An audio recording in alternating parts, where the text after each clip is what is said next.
Yeah, it's happening. Welcome to LangTime Chat, episode 65. We The think. the white circle with the gray Well, square down here it's in showing you it's between it. recording.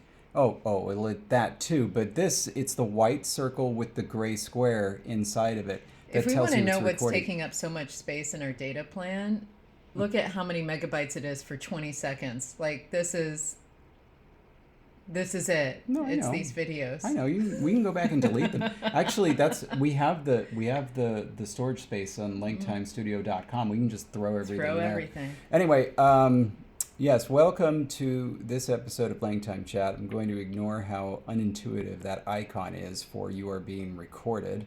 There's nothing about a circle with a square inside it that says you are being recorded. And today we are chatting with our own Citizen Kane, Jonathan. Hello. I've definitely never heard that one before. And is that sarcastic? Have people called you? Yes, Okay. yes, I have heard it, yes. Wow. All right. I was just making sure. That's good. What a fun life for you. Do you Oh, like yeah. being unoriginal? Yeah. Okay. There are plenty of puns. They happen a lot. Remember Kano Now you're going to be trying to think of them throughout the rest of the recording. from the original Mortal Kombat? Were you alive during the original Mortal Kombat? I have no idea when that would have been. 1993? 94?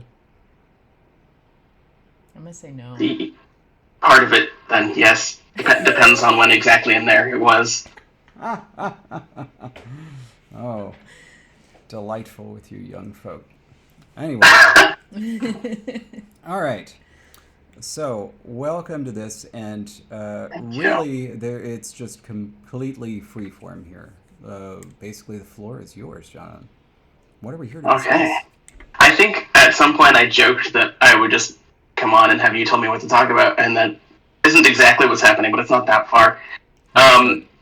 So the basic idea I wanted to talk about was something a little different, I think, for LangTime Studio, which is the idea of conlanging in a non-diachronic method way. Because that's something that I don't see people talking about very much, like on the Discord and in chat during live streams.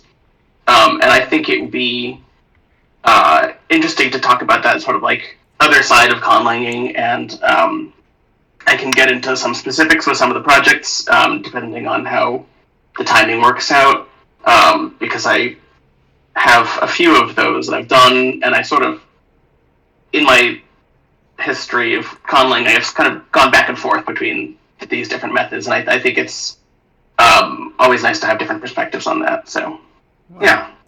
I mean, I think that's largely because we have a very specific project we're doing on LangTime Studio. It's not like... Well, I mean, I don't mean just what you talk about, but what other people in the community talk about too. I mean, the very, very large majority of conlangs I see talked about on the LangTime Studio Discord are, developed diachronically, and to the point where, I have a couple projects where they're not, and sometimes I'll bring one of them up and I'll like ask for an idea or something like that, and I always get suggestions like, "Well, have it evolve from this." I'm like, "Thank you, but no, it doesn't quite work in this case."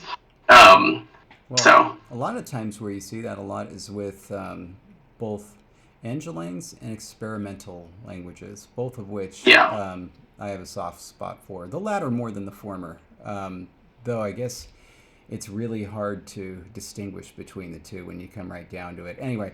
Those classifications are always a little bit difficult for me, I feel like, because maybe it's just because I'm never going for just one thing with a conlang. There's always some experimental aspect to it, at least for myself, even if it's all trodden ground for other people. So, I don't know. Yeah, well, I would actually love, if you'll allow, let's go back before getting to that. Where and how did you start conlanging? There's probably two different answers to that. That's fine. One of them is that I was just very into Lord of the Rings as a child. Okay. And I know that is a very common experience for conlangers, and I at some point made up an alphabet. I honestly don't remember how far I got with it. I might have made some words and things like that. I think I probably did. I was interested in like drawing maps and things because that was like a whole big thing. There's maps of Middle Earth and all that, and so I had to label them in some way. Um, but I didn't do very much with that, and I sort of stopped after not very long. I was still into Lord of the Rings, but it was like a bit of a phase. How And old then, were you around this time? well, this would have been right around when the movies were coming out, Oh, which I wow. think was 2001 was the first one, Yeah. Yep. and then the third one in 2003. So 8 to To 10-ish. 11ish, maybe Okay. somewhere in there. Okay. Because I remember for sure that I read the books. I started reading the books after the first movie came out, but I finished after the second movie came out. I was trying to finish them before, and I didn't quite make it. So then, quite a bit later, when I was, I think, a freshman in college, my sister, who was a couple years older than me, was taking a linguistics course. Ooh. And she found out about this idea of conlanging from somewhere. And she said, "This sounds like a fun thing. Do you want to make one of these together?" And it began as a collaborative thing, and I basically just took over. Like, it was very quickly clear that I was way more into it than she was. And I still have, it was like a Google Docs shared thing, so I still have those files and stuff. I was looking back at them recently. Nice. But also, I sort of started with scripts more than language. So at some point, a friend of mine in college showed me that she had made a script, which I think was just a cipher, but she would take notes in it in classes, and I was like, oh, that's a really fun idea. So I made a cipher like that, and I still have it completely memorized. This is 2011. I still use it from time to time. Nice. I made a few others like that for English, and then from there I sort of started doing scripts for Conlang. So that's one of the parts that I really like the most about it, which is why I basically always have scripts for my languages, even if it maybe should make more sense that they would not be written. So That's yeah, awesome, though. Yeah. That, by the way, that I still, in fact, Meg Davies' script is the only one that I can write in, and I can still write in it. Yeah, I have a few.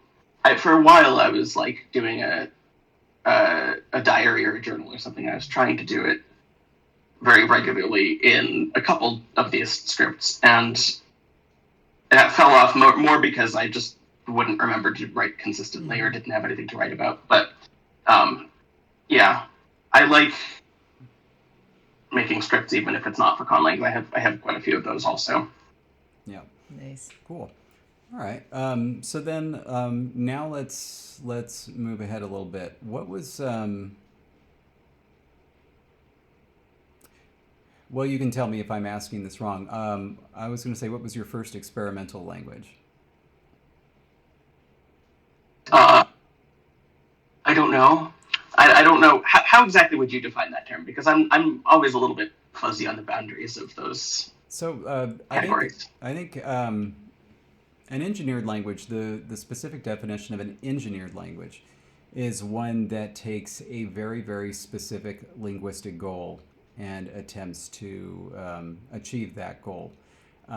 Whether that goal has anything to do with with naturalism, with sound or whatever, it's usually this very hard line, usually kind of oddball goal, and then you're attempting to create a language around it in any number of ways.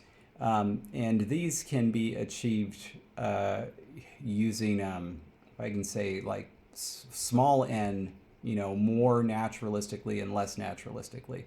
So if you look at Ithquil, which is an engineered language, there's nothing very natural about that, either in its sound or the way that its grammar works.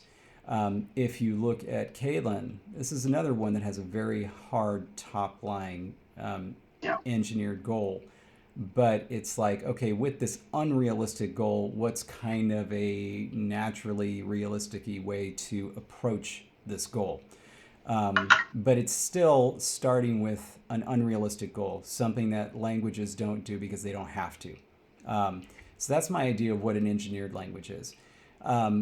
Where I kind of separate experimental languages is when they try to achieve a goal with something that doesn't use the same kind of phenomenon or phenomenology or whatever of natural languages. So both Ithquil and Kalen are spoken languages, right? Right. Even though they're unrealistic, they are spoken languages, which is something that you wouldn't be surprised to find on Earth.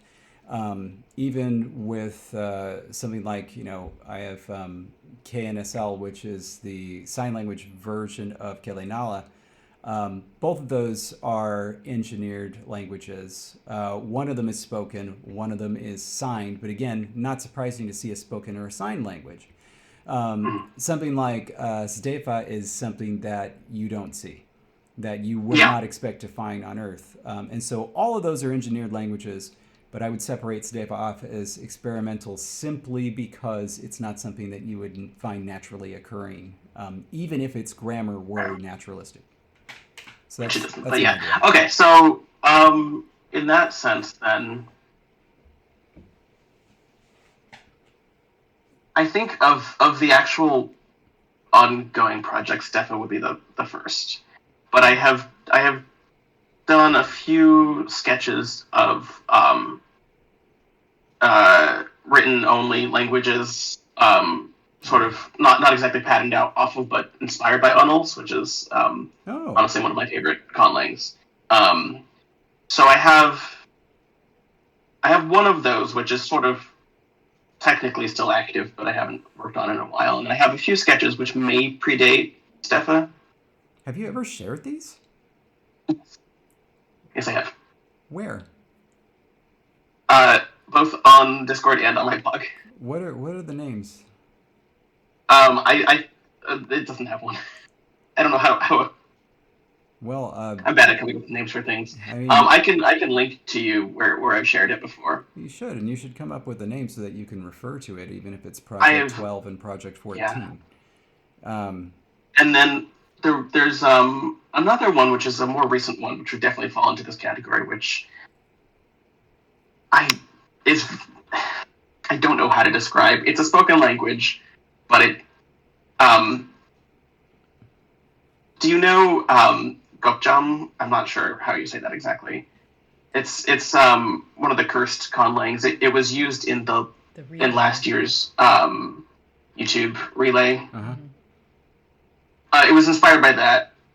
This is a relatively recent project. I shared a bit about it on Discord. It's spoken, but the actual words do not line up with what you say exactly. It's there's like this level of how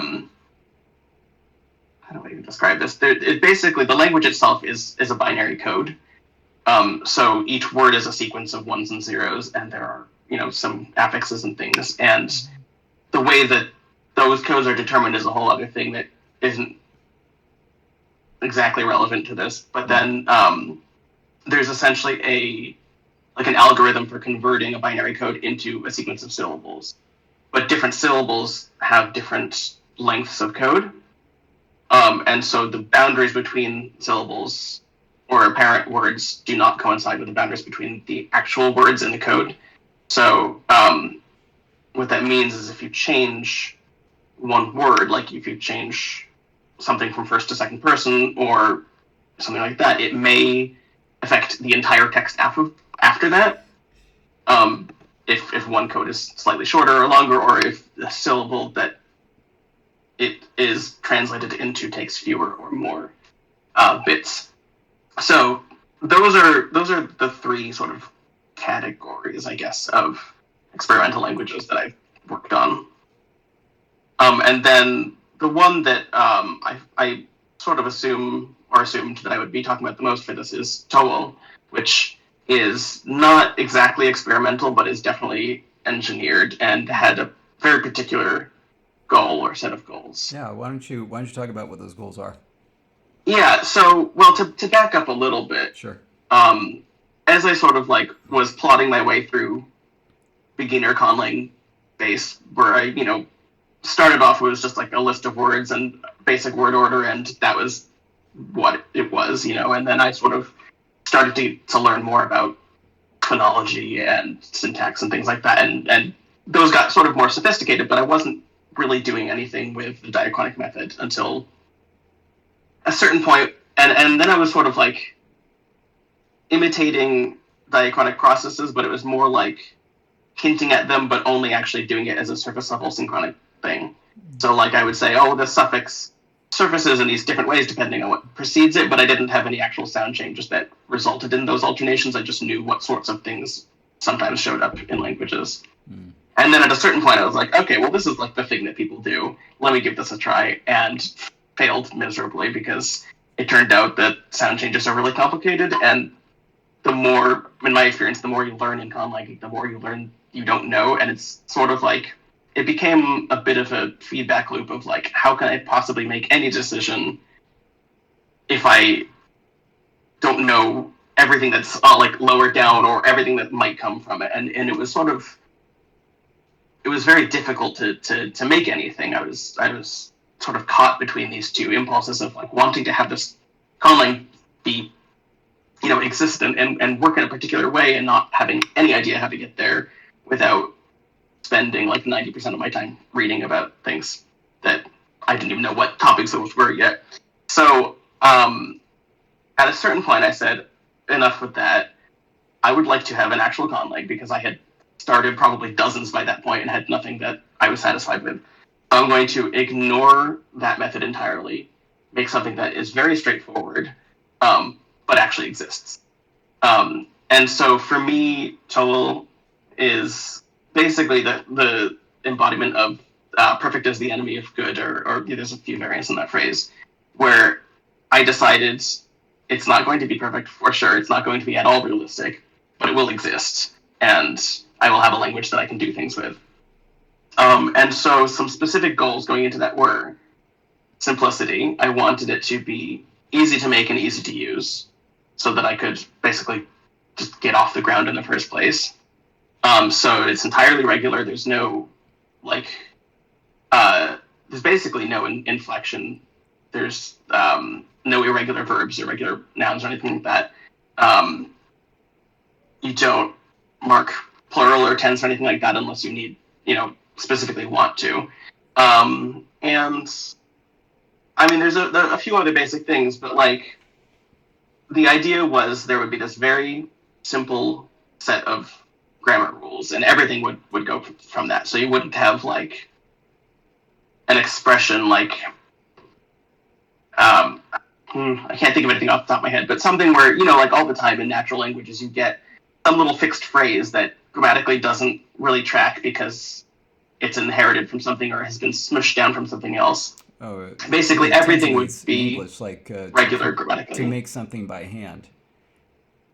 Right. And it's, yeah, you just never use an article with that noun, even though most of the time you're using articles with nouns, especially singular nouns. That's anyway, just an example of something that's odd. Yeah, that's exactly the kind of thing that I wanted to avoid, because I wanted it to be something where like I could actually learn to use it in a relatively quick time frame. And so it is not developed with a diachronic method, as I've said. I basically decided on a phonology that I liked, a set of sounds, and I went through and I decided here are the phonotactic rules, which I have a big chart that says, here are all the clusters that are allowed at the beginning of a word, all the ones that are allowed in the middle of a word, and all the ones that could occur at word boundaries. It's got very, I guess all languages are strict with their phonotactic rules for the most part, but I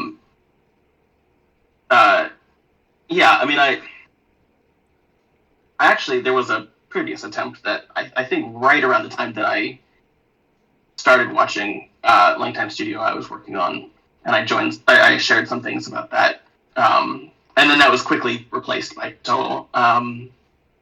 So yeah, I can talk about that a little more specifically if you want, about like how the basic grammar of it works, but the idea of the language was to have something that was usable.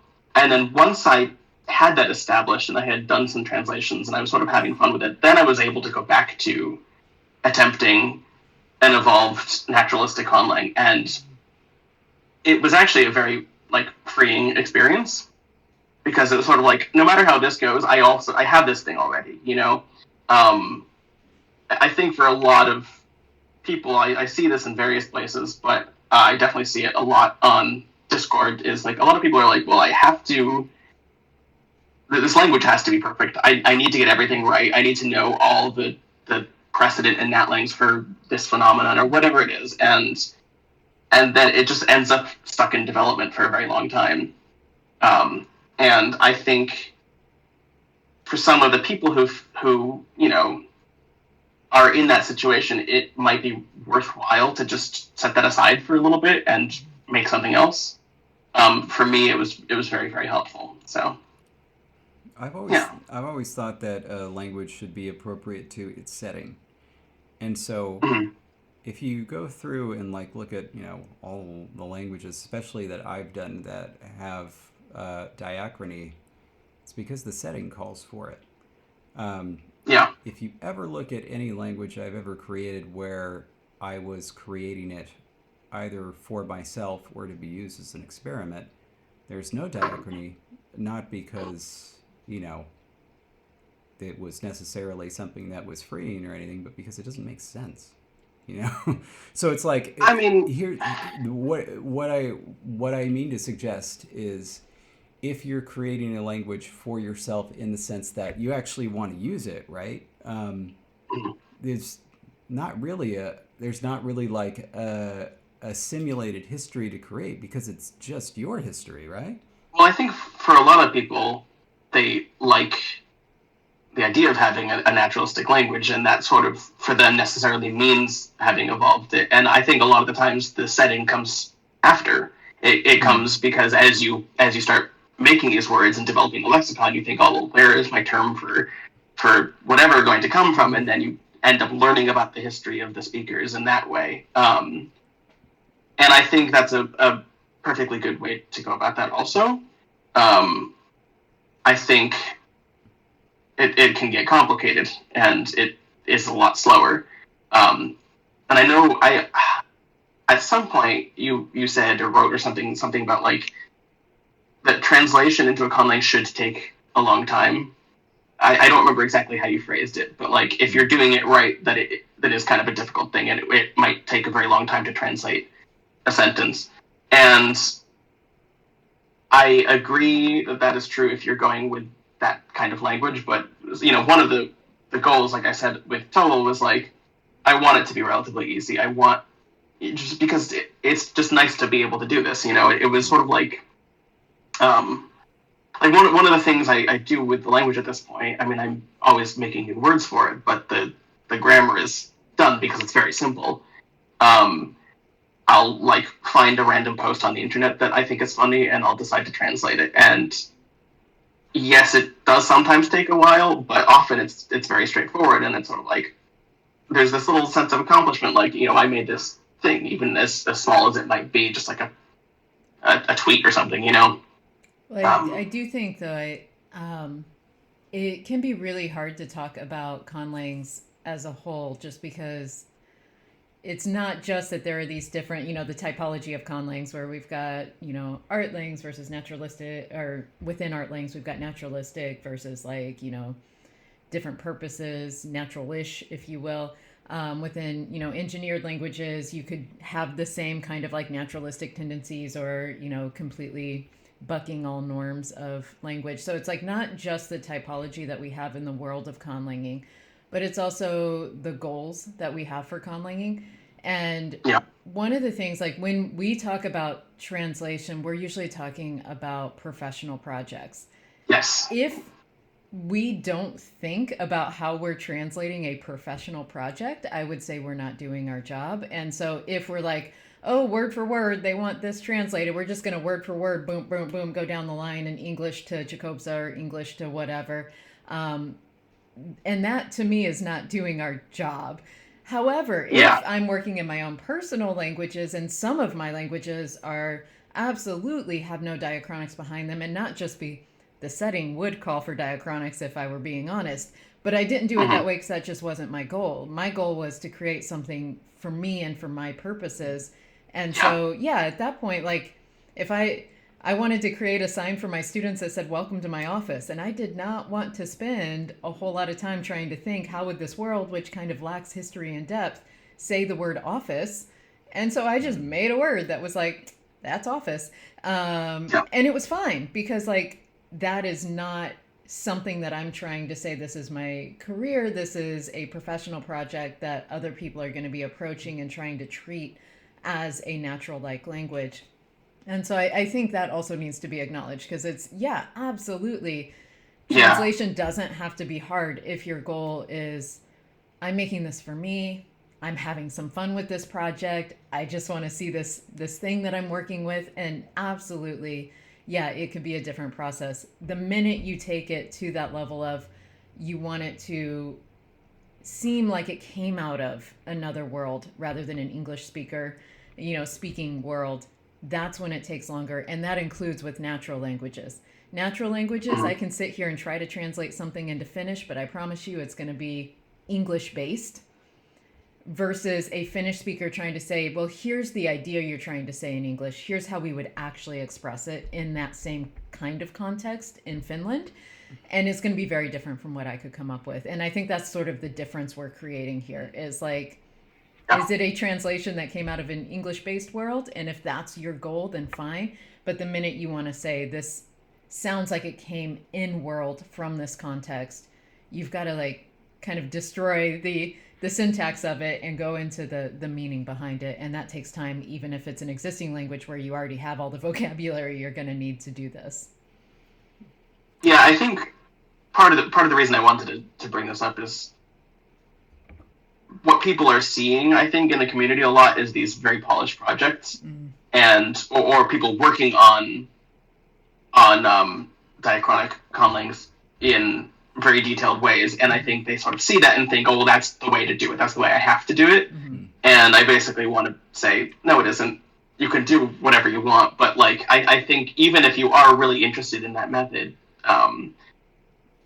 try another one. And because what I've found is like after making several, or working on several conlangs in sort of different mediums and with different levels of naturalism and things like that, they all inform each other. Like it gives me ideas for Valia, which is a naturalistic-ish one. It's got some quirks I know are not quite realistic, but I've gotten ideas for that language from working on other ones that are not at all meant to be like that. So, yeah.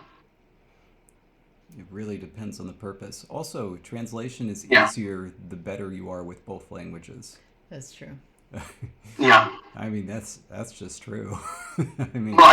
As to your point on Finnish, I've been learning Yiddish for a while now. I've sort of been very slowly plodding along, but at this point, I'm reading some books and things like that. And every once in a while, there's praising, because the language, it's such a closely related language to English. And even so, sometimes the way that an idea is expressed is just so not what I would have thought. And like, I can express the same thing in Yiddish with what is essentially the English point of view. But that's not the idiomatic way to do it. Like, there was actually an example that I just came across where it was something about talking about the people of the town. And that's very easy to do, more or less word for word into Yiddish. But the actual way it was phrased was something like the townish people. And it's like, that would never have occurred to me to say it that way, even though I know those words. And there's always like little things like that can come up. So it's translation is kind of like it's really own and separate art form that you can go into deeply or not. Yeah. And it's also something that, and I think this part of it is a shame that, conlangers, we create languages because we enjoy it. And I think some will assume that they naturally should be as good at translation into a language insofar as they have studied or created it. And that's not necessarily true. Like translation itself, the act is something that you can get better with as you go along. And it can be difficult. And you could also be a really good conlanger who either is not very good at or does not particularly enjoy translation. Incidentally, that's something I've discovered about myself. I don't like translation. I appreciate it. I understand how difficult it is. I just don't enjoy it. And then that's Interesting. And that's what I end up having to do the most of, is translating. Yeah, that surprises me. It's like, but then it's like when I sit down and actually start, creating the conlang, it's like, oh God, yeah, I love this. This is so much fun. It's just the translation that's work. Ugh. But I swear half the time though, it's because, when you have It's to a deadline. translate, it's usually not what you would choose to translate into the language. That's also true. And so, what we do anyway. So like if you're just like sitting down and like, ooh, I want to translate something into my language, you can either write an original text that's like fitting for the world or your language, or you could like find something that you're really passionate about. Like, I love this turn of phrase in English. How would I do that in my language? Like something that excites you versus someone just giving you a bunch of lines and saying, well, you have to translate this because this is what we've decided they're saying. And, Yeah, that would definitely make a big difference. Not always fitting. And sometimes it's like, really? This is what? Get anonymous Tumblr requests. How do you translate die fart butt into Valyrian? It's like, I don't wanna. So you don't. And it's like, I can't even figure that out, and I don't want to. It's just terrible. Anyway. Someone's getting that tattooed. I know. That's the thing. It's like they like, I don't want you to do that either. Please. Oh, goodness. So anyway. When it comes to, but especially if I go through and I think of like, all the languages I've created, which are the languages that, if I could, I would want to actually use in my real life. The one I always come back to, without a doubt, is Kelinala, which is the minimalist language I created in 2001, or maybe that was early 2002. The whole thing was a process that began in 2001, and it's because I love the phonology. I know all the words because it's only got like 300 some words. It's 366. And I absolutely love what I did with the grammar, because just to share briefly why this came about, this whole thing was an experiment that started with my Pigeons and Creoles class, where I was like, well, what if we just gave people a list of words and no grammar, and said that they could only communicate using these words? What would they do? And I ran this little experiment, and that's what I wrote my paper on in 2001. And basically, as they were doing it, I just kept looking at it saying, gosh, you guys are terrible at this. Like, I gave you so many words here that you could do so much with grammatically, and you're doing that? Like, come on. And then I did an expanded version of that in like a class form. That was in the fall of 2002. Same situation. It's like, come on. I never said, like, for example, I never said you couldn't use reduplication. I never said you couldn't use partial reduplication. Why didn't you do this? Anyway, I was like, well, obviously I should just create my own language, giving myself roughly the same rules. And I did it, and I loved it, and it was so cool. I love this language. That's the one I would want to use. And naturally, there's no diachrony in there because it doesn't make sense to the project. But even without that, it doesn't mean that there isn't derivation, and that there. So essentially, it's like you're just starting it at year zero, right?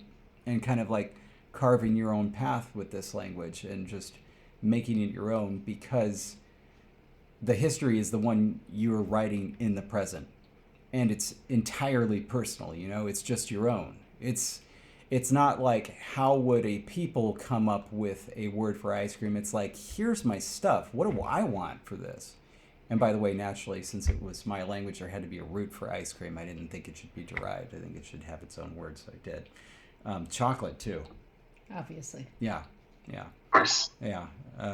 Anyway, but yeah, that's. I guess it's a matter of like how you enjoy both the creative process of creating a language and also how you enjoy using the language, right?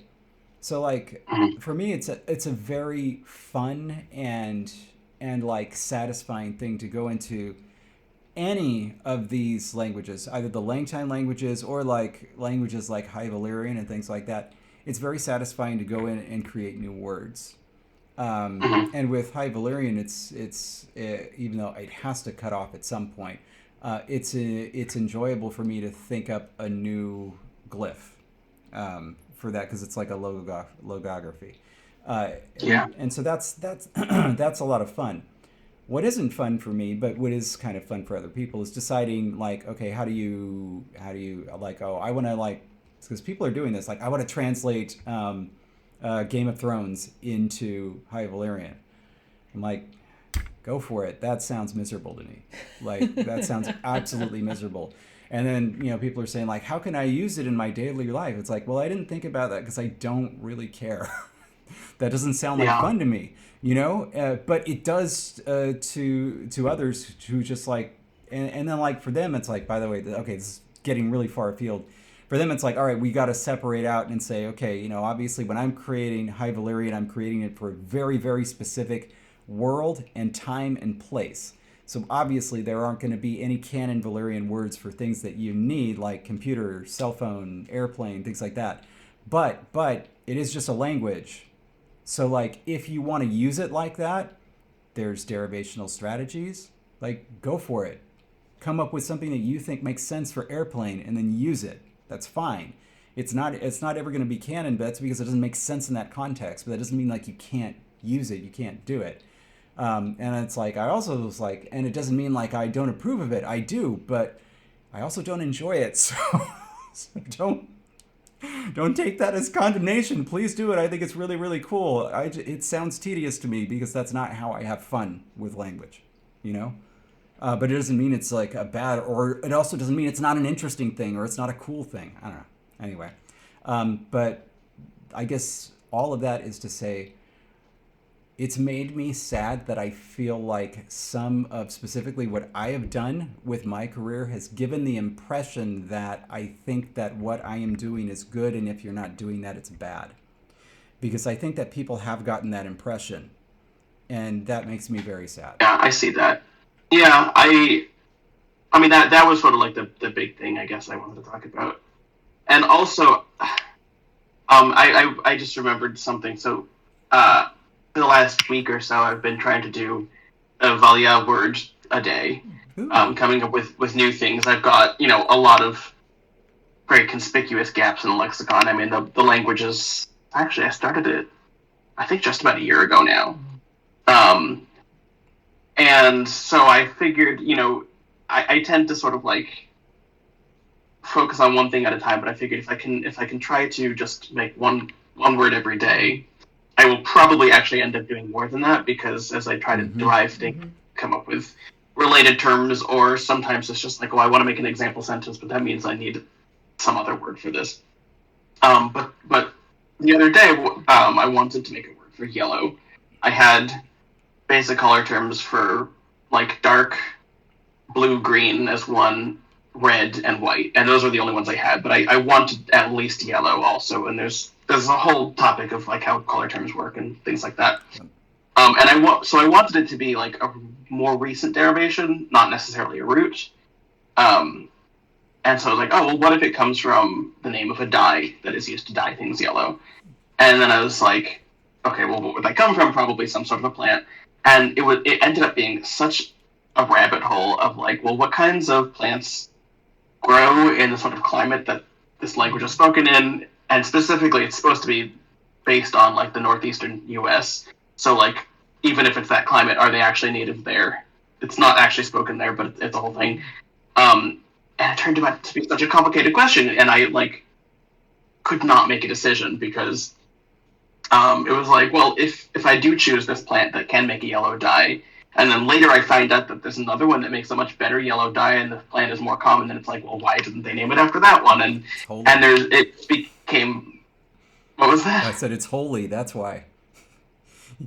You can't grind it up. I mean, there's all sorts of answers you could come up with for it, but it was just like decision paralysis, which I have run into so many times, more often with beginning stages of like making sound changes or figuring out basic grammar things. But that was like one of those things that Towel as a project really like avoided, because I didn't have to worry about that part of it.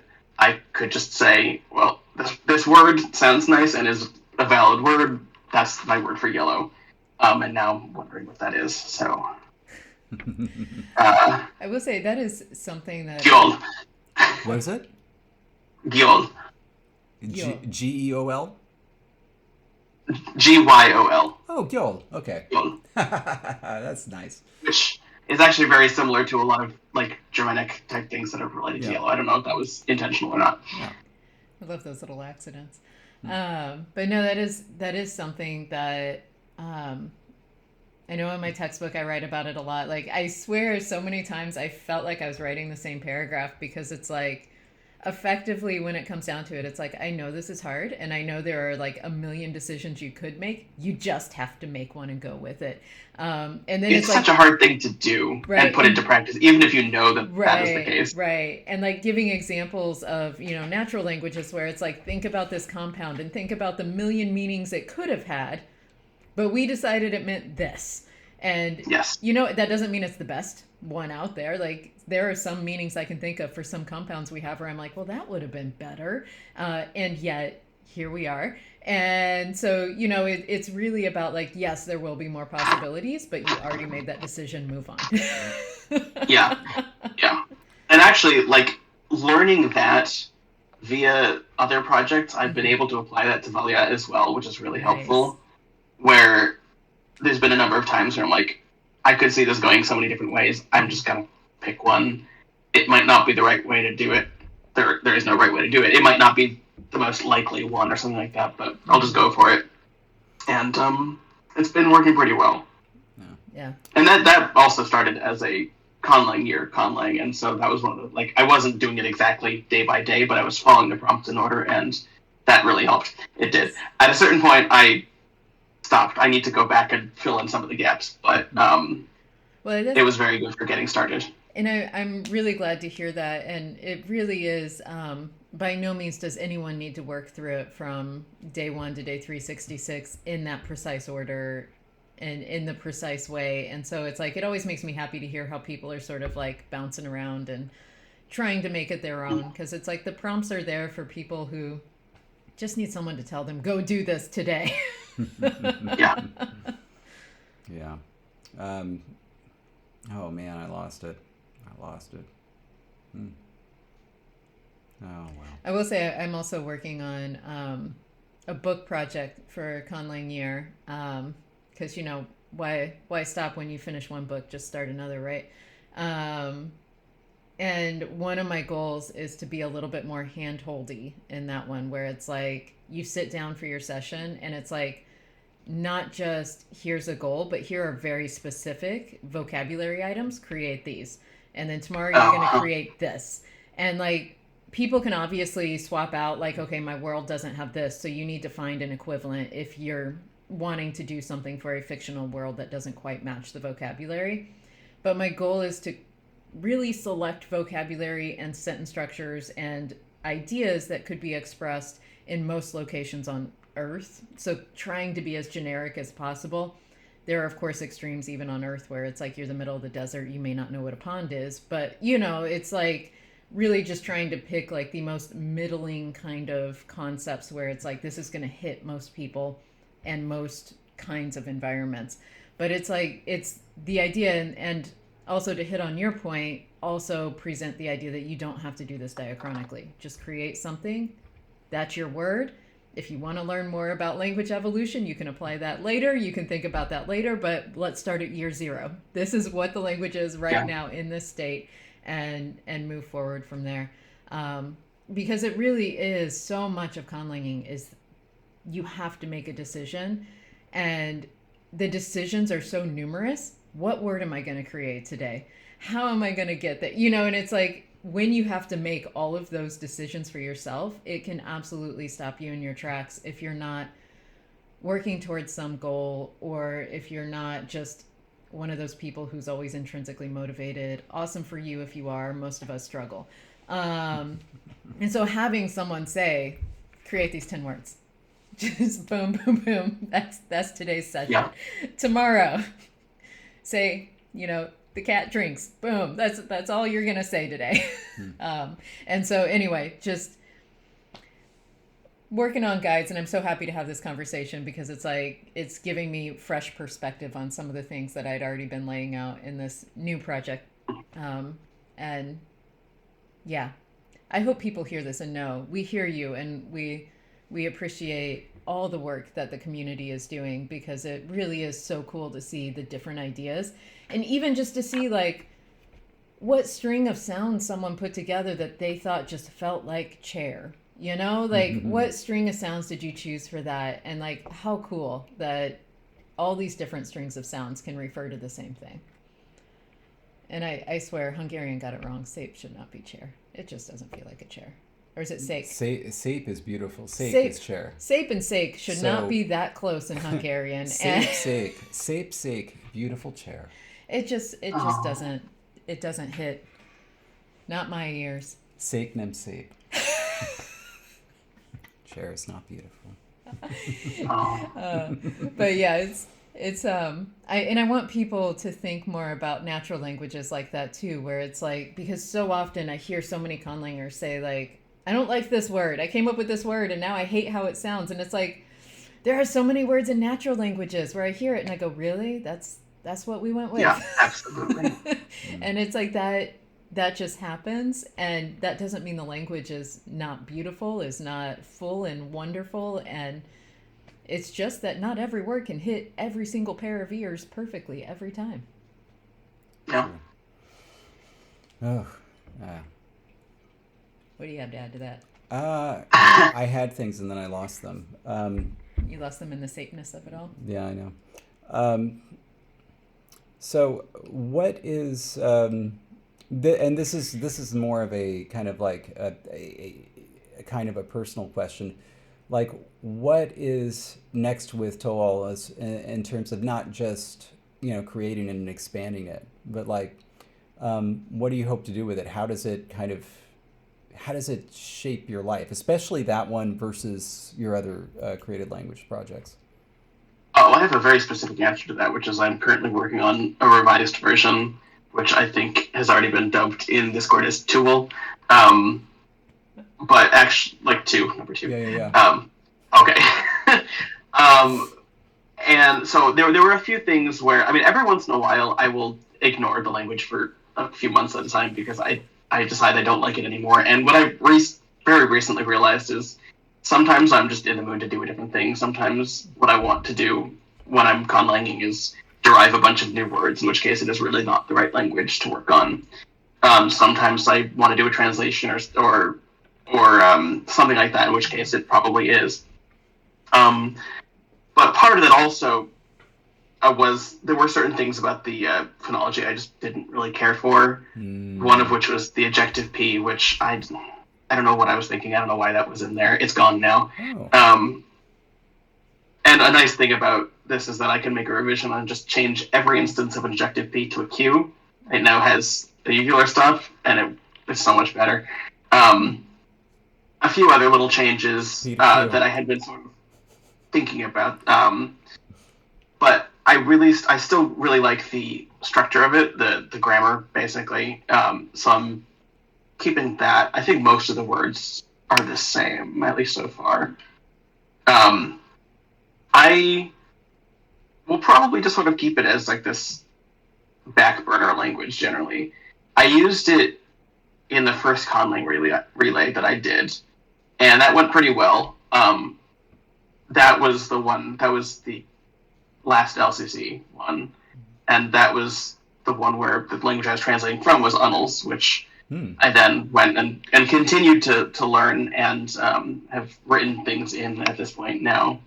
And I don't really think about. I don't know that I would use TOEL in a relay again. It's my impression was that it was actually very easy to translate from, which I don't think is necessarily a bad thing, but maybe not quite in the spirit of it. And I have other languages which I think just work better for that. But I like going back to it for little translations, or even for longer ones where like I translated the whole first, I think, 2 paragraphs of The Hobbit into TOEL at some point, which was a fairly big project and would have been nearly impossible with any of my other conlangs because of just how much work that would be. But it was nice to have this whole block of text. I was like, wow, look at that thing I made, things like that. For a while, I was actually using that for like a diary. That was difficult because that did require making a lot of new words just for every entry, and was kind of not. I think that was at an earlier stage where I was thinking that this is like not just that I want to have made this language, but that I want to use it daily. That's not really the goal anymore because I've realized that's just not the side of conlanging that I'm as interested in. Yeah. But I don't know if that really answers the question. No, I mean, it gives an impression. I get that. Yeah. Yeah. Gosh, what were you just talking about? I just want to mention really quickly, ejective P is, I find personally, to be the easiest ejective, and I felt like really? it's the most likely. Difficult. And it turns out cross-linguistically, across the board, ejective P is the rarest, and K is supposed to be the most likely and the easiest. And I always K is definitely the easiest for me. I found that backwards. I think it just makes sense. It's so easy because you can build up so much pressure behind your lips, and they just need to be closed. And so ape, op, eep, op, oh, love it.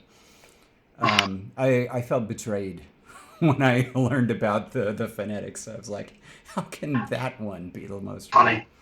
And then it was like, in fact, implosive B was the most common, implosive. Yeah, it's backwards. And I was like, don't like it.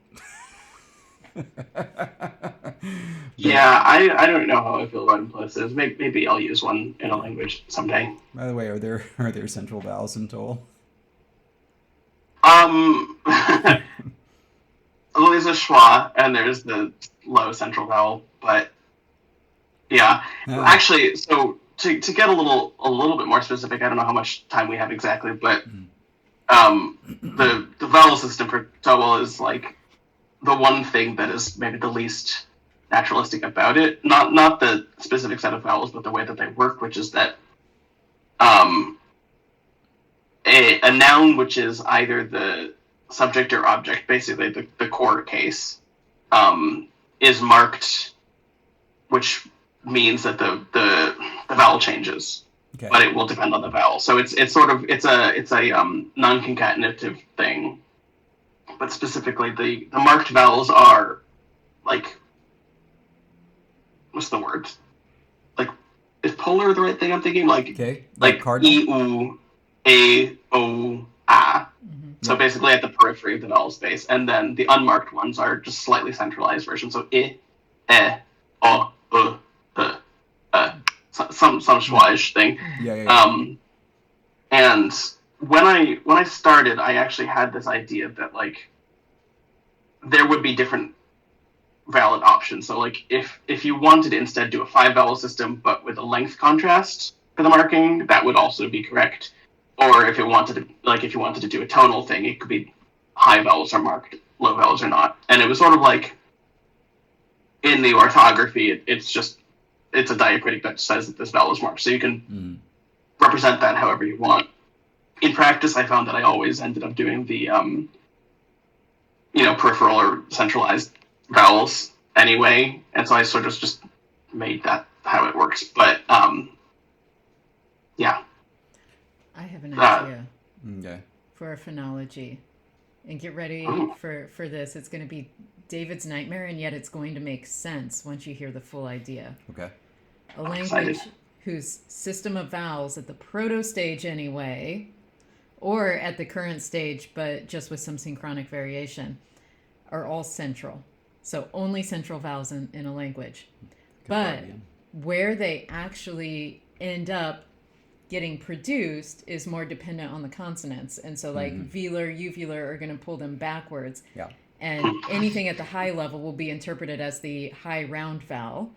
It's just normally central if it's like in an open syllable or, nothing affecting it. But if it gets, round consonants produced more towards the front of the mouth, it gets pulled up to like an E. But if it's more towards the back of the mouth, it gets pronounced more like ooh, but like it's allophonically all the same thing. And so underlyingly, it's all central vowels. Yeah, this is actually the theory behind the Caucasian languages. So Kabardian Adige. Not even original. So I may as well have just called Jonathan Citizen Kane. They hypothesized that there were only two proto-vowels, Bard I and Schwa. And then it just got... Yeah. Okay, but still, this would be a way to make, I feel, if David approved all central vowel language, is that then the allophones pull it in some direction or another, but it doesn't super matter how E or oo the vowel is, because it's the high rounded vowel, and like it's going to get heard the same way by the speakers. It's just going to get pulled all over the place by the consonants. I actually did this in a language. You know what? Just sorry. I'm done. You and Jonathan talk. That's a brilliant idea. Like it was brilliant because you had it already. Well, I mean, and it wasn't me that created it. It was the world. It was the Caucasian speakers. Yes. Okay. No, that's. Oh wow! You just came up with that right. That's brilliant. Thank you. That's brilliant, man. My very unoriginal idea was brilliant. Thank you. I was going to say your system reminded me of one of my very, very favorites, which is from Afrihili. You know about Afrihili? I don't think I do. It was brilliant. It was an African oxlang created in the 60s, and I don't know why it died or why it didn't catch on. But basically, they were like, Esperanto is very European. Let's create not a universal auxiliary language. Let's just create a Pan-African auxiliary language. And it was called Afrihili. And they had what is called the vowel triangle. And it was a 7-vowel system. And the vowel triangle had and basically it was like this. It was 6 vowels. And so it was like E, A, and then, okay, let me see if I can remember. Shoot. I think it was E, A, A, O, O, U. And in the middle was E. Oh, and and basically, the singular version of all nouns had vowels that were opposites on the triangle. So if I had that, right, Jesse's. You mean opposite from the plural, or? So like okay, so like. Oh, here it is. Here we go. Okay, so yeah, I had it wrong. The vowels were correct, but I had them in the wrong order. So if you had a singular of a noun, let's just say that this. I don't know. I'm just making up a word. It's not a real word, but if there was a word like akpano. Say that meant banana, that would be one banana. And to pluralize it, you'd say akbana, where you just make it the same vowel. But it's always the opposite. So the opposites are a and o, u and e, a and aw, and then e being in the middle. For example, so if akbano is banana, akbana was bananas, ekbene is banana-like. It's an adjective. Oh, huh. And so, Okay. So omulenzi is boy. Oh, perfect. A real example. Imulenzi is boys. Oluga, language. Aluga, languages. Oh, and it's the first. Yes, the it's prefix. The first vowel that changes. Yeah. All right. Which makes sense because a lot of African languages have the have noun classes. The noun classes, right. which really include number as well. Yeah. Oh, that makes a ton of sense. And yeah, so there was basically all this, and that was the nouns were the ones I remember, and also the adjective formation.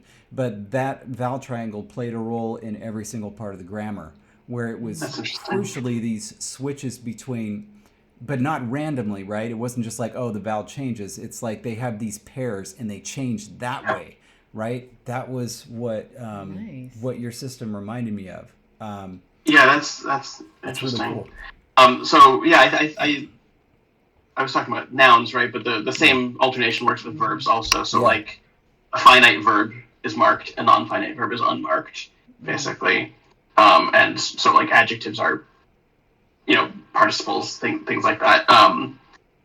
And so it's sort of like that basic rule combined with just a few things about word order. That's like the entirety of the grammar of the language, and then everything sort of follows from there. And it's sometimes like a fun little puzzle to just logically work out like how you express a certain thing. And it's fun to break away also from like expected patterns of grammar, like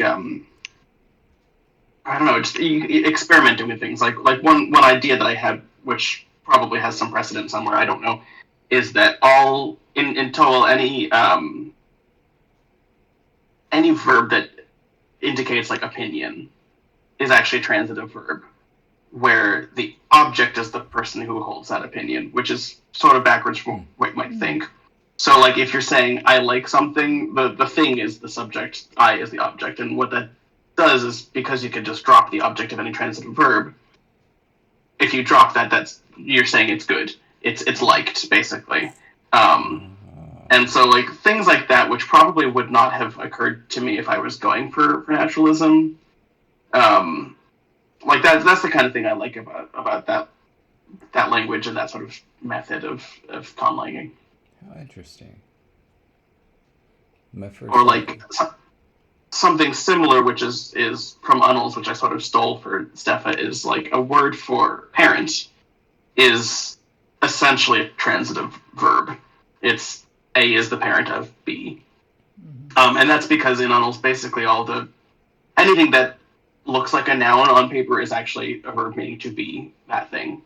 But because parent is about a relationship between a parent and child, it's very explicitly a verb that has these two, attachment points. And so I have the same idea in Steffa, which is obviously presented differently because it's a musical language instead of a nonlinear two-dimensional one, but it's that same idea. But I don't expect that there's probably natural languages out there where parent is exclusively a verb. Not a verb necessarily, but transitivity in nouns is something that has precedence in natural languages, and it's specifically with terms like that.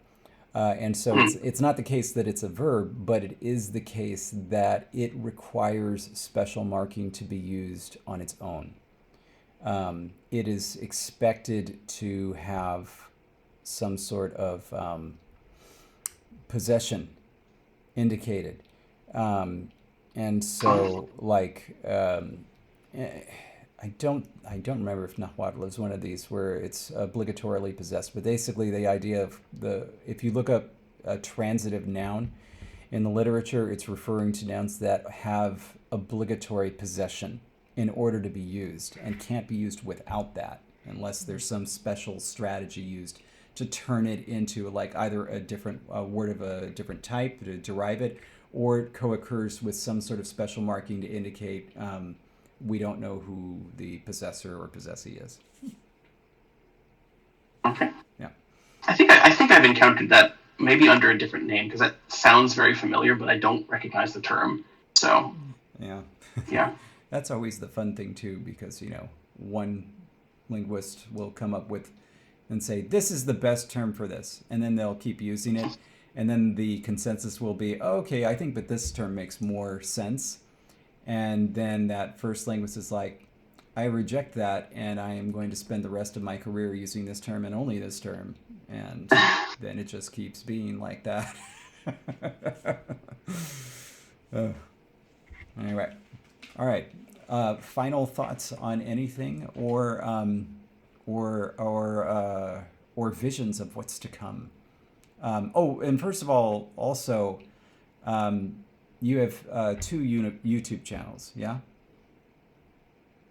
Well, I have one where I have posted Lavuna videos, but other than that, I have one Conlang YouTube channel. Well, yeah, you have one Conlanging YouTube channel, but the other one has a cat on it.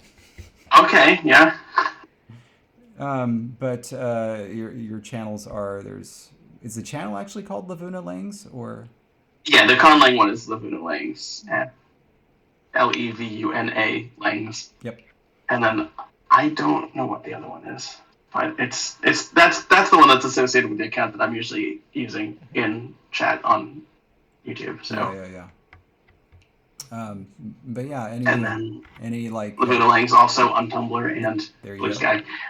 Yes. So I guess the thing I want to say, which is just reiterating that if you, the listener, are someone who's like struggling to make decisions in making a naturalistic conlang or doing a diachronic conlang, I really, really, really highly encourage you to give it a try, to set that aside, make a language, even just like a little sketch that just is it can be some very small but self-contained project. Mm-hmm. It doesn't have to be able to express anything. It just, give it a try. I think it will be very enlightening.